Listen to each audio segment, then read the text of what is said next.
Hello everyone students, आज हम लोग पढ़ने जा रहे हैं हिंदी ग्रामर का चैप्टर वाक्य। सबको पता है वाक्य को इंग्लिश में सेंटेंस कहते हैं। वाक्य क्या है? वाक्य जो है शब्दों के समूह को वाक्य कहते हैं। शब्दों के समूह को वाक्य कहते हैं। आप लोग पढ़ चुके हैं, बहुत पहले से जानते हैं, छोटे class. A group of words, पदों के व्यवस्थित समूह को, या कह सकते हो शब्दों के व्यवस्थित समूह को वाक्य कहते हैं। वाक्य पदों का या शब्दों का, आप जब क्लास 9 में जाओगे तो वहां समझाएंगे कि क्यों शब्द को पद कहते हैं। अभी समझिए, पद मतलब है शब्द, ठीक है।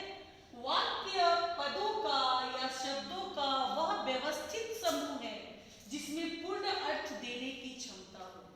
एक सेंटेंस जो है वो वर्ड्स का एक ग्रुप होता है, शब्दों का ग्रुप। जैसे भारत मेरी मातृभूमि है। भारत एक शब्द है, मेरी एक शब्द है, मातृभूमि एक शब्द है एक शब्द है। तो शब्दों के मेल को वाक्य कहते हैं जिसमें पूर्ण अर्थ देने की क्षमता हो। उसमें अर्थ होना चाहिए। तुम कुछ भी लिख दोगे उल्टा पुल्टा, मान लो तुमने लिख दिया है राम खाता आम, बोलोगे टीचर ये एक वाक्य है?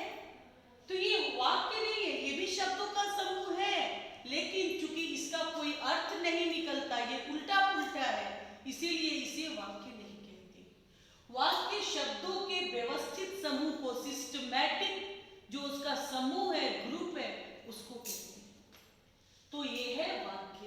इसका एक सिस्टम होना चाहिए, ढंग से वो सेंटेंस होना चाहिए और उसका अर्थ होना चाहिए।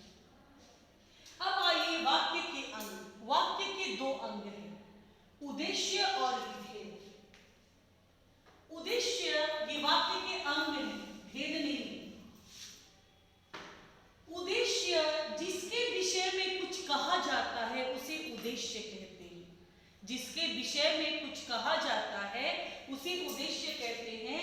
जैसे राम आम खाता है।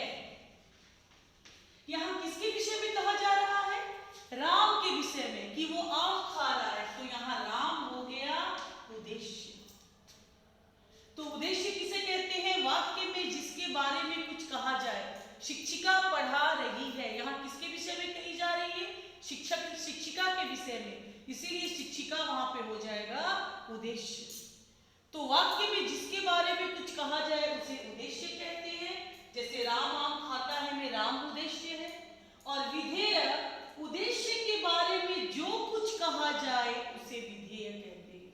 यहाँ उद्देश्य है राम, इसके बारे में क्या कहा जा रहा है? कि वो आम खाता है, आम खाता है, यहाँ पे हो जाएगा विधेय। शिक्षिका पढ़ा रही है, यहाँ शिक्षिका है उद्देश्य, उद्देश्य के बारे में क्या कहा जा रहा है? पढ़ा रही है, तो पढ़ा रही है हो गया विधेय। बस यही है उद्देश्य और विधेय। वाक्य में जिसके बारे में जो कुछ, वाक्य में जिसके बारे में कहा जाए वो है उद्देश्य। यानी बच्चे खेल रहे हैं, किसके बारे में कहा जा रहा है? बच्चों के बारे में, तो बच्चे हो गया उद्देश्य। और बच्चों के बारे में जो कहा जाए, उद्देश्य के बारे में जो कहा जाए उसे विधेय कहते हैं। उद्देश्य के बारे में कहा जा रहा है कि वे खेल रहे हैं, तो खेल रहे हैं हो गया विधेय। ठीक है, यहां तक समझ में आ गया? नेक्स्ट है पद क्रम, पदों का क्रम। पदों का एक व्यवस्थित क्रम होना चाहिए। हर वाक्य में सबसे पहले कर्ता आता है, फिर कर्म आता है, फिर क्रिया, और जो भी आगे होगा क्रिया विशेषण। तो जैसे सोहन हो गया कर्ता, केला हो गया कर्म, और खाता है हो गया क्रिया। तो पद क्रम में हर कुछ क्रम में आता है, सिस्टम में। पहले कर्ता, कर्म, क्रिया। अगर मान लो क्रिया को आगे रख दिया, खाता है केला सोहन, तो ये गलत सेंटेंस हो जाएगा। तो हर वाक्य में हमें पदक्रम का ख्याल रखना चाहिए। पदक्रम के चलते ही वाक्य में शुद्धता आती है। अब हम पढ़ेंगे वाक्य के भेद। वाक्य के भेद, इसके दो आधार हैं। वाक्य के भेदों को दो आधारों पर विभाजित किया गया है। उसमें पहला है अर्थ के आधार पर।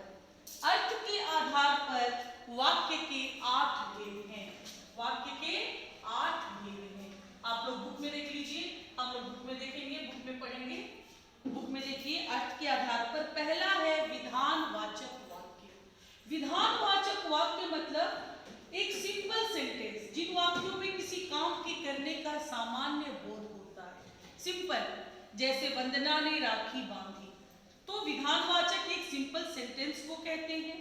दूसरा है प्रश्नवाचक, जिन वाक्यों में प्रश्न पूछा जाए। ये तो बहुत इजी है। क्या आपने विद्यालय की प्रधानाचार्य श्रीमती कृष्णा मेहता है, आप कौन सी मिठाई खरीदेंगे, आप कहाँ जा रहे हैं। तीसरा है निषेधवाचक। निषेधवाचक जिसमें किसी काम के न होने का पता चले, नहीं का पता चले। जैसे श्री कैलाश विद्यालंकार आज विद्यालय नहीं आए, इसमें नहीं, कक्षा में शोर मत मचाओ, मनाही है। निषेधवाचक नेगेटिव, जिसमें न हो, मत हो। आज फिर स्कूल बस समय पर नहीं आई। नंबर 4 है संकेतवाचक। संकेतवाचक जिन वाक्यों की एक क्रिया दूसरी क्रिया पर निर्भर होती है, मतलब एक क्रिया दूसरे क्रिया से जुड़ी होती है। जैसे यदि भाई धोखा न देते तो कृष्ण गोपाल की दुर्दशा न होती। यदि वो धोखा न देता तो उसकी बुरी हालत न होती। इसमें एक वाक्य दूसरे पर डिपेंड है। पुस्तकें मिल जाती तो विद्यार्थी पढ़ लेते, यदि पुस्तकें मिलती तो विद्यार्थी पढ़ लेते।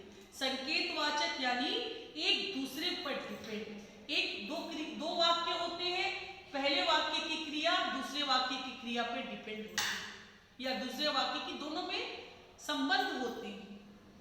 नेक्स्ट है विस्मयादि, एक्सक्लामेटरी। जिन वाक्यों में विस्मय, हर्ष, शोक, घृणा। विस्मय मतलब जिन वाक्यों में विस्मय मतलब आश्चर्य, हर्ष मतलब खुशी, शोक मतलब दुख, घृणा मतलब नफरत।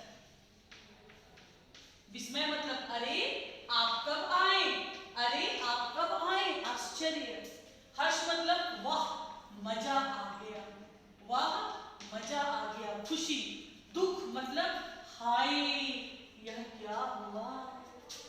और घृणा मतलब छी कितनी गंदी बदबू आ रही है। यह है विस्मयादि बोधक। इसमें 4 चीजें होती हैं, विस्मय, हर्ष, शोक, घृणा। नेक्स्ट है संदेहवाचक। जिन काम में डाउट हो उसे संदेहवाचक कहते हैं। शायद पिताजी का पत्र आए, शायद वह गया होगा, शायद वह ध्यान से पढ़ता होगा। शायद जिसमें डाउट हो। आज्ञावाचक नंबर 7 है आज्ञावाचक वाक्य। जिन वाक्यों में आज्ञा, आदेश, अनुमति, ऑर्डर, प्रार्थना, प्रार्थना मतलब अनुनय विनय, इसका बोध हो उसे आज्ञावाचक कहते हैं। आज्ञावाचक में केवल आज्ञा नहीं है, ऑर्डर नहीं है, ऑर्डर के साथ साथ रिक्वेस्ट भी है। आज्ञा तुम यहां से चले जाओ, या रिक्वेस्ट करो किसी से कृपया मेरी बात सुने, ये सब आज्ञावाचक में। नेक्स्ट है इच्छावाचक नंबर 8 लास्ट, इच्छावाचक। इच्छावाचक जिनमें दूसरों के लिए आशीर्वाद और इच्छा का बोध हो, आशीर्वाद का बोध हो और इच्छा का बोध हो। आशीर्वाद भगवान तुम्हें लंबी आयु प्रदान करे, मैं ये चाहता हूं, ये मेरी इच्छा है, मैं तुम्हें आशीर्वाद दे रहा हूं। अब चलिए बहुत थक गए, मेरी इच्छा है कि अब आप यहां से चलिए क्योंकि बहुत थक गए। तो इच्छावाचक में आज्ञा और इच्छा का बोध होता है। ये अर्थ के आधार पर 8 भेद हैं जिसका मैंने एक्सप्लेनेशन किया, और जो डाउट होगा उसको हम लोग डाउट क्लियरिंग क्लास में सॉल्व करेंगे।